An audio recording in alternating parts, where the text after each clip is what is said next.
Hello everyone, this is Khaldun from Kanen Coffee. Today I'm going to test this beautiful Bianca Espresso machine. After I replaced both valves on a boiler and replaced both solenoids and E61 group head overhaul,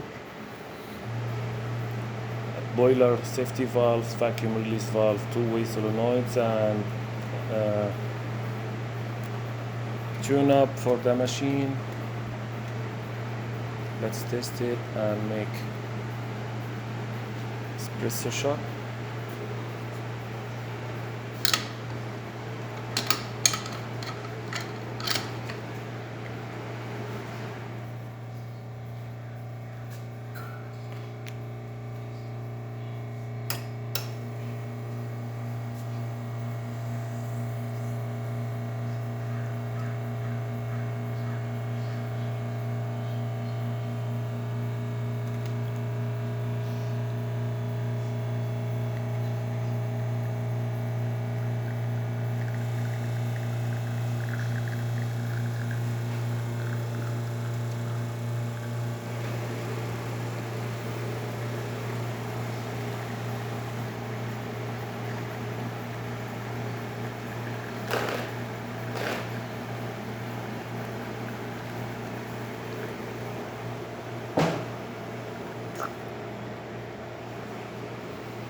It's beautiful, nice and creamy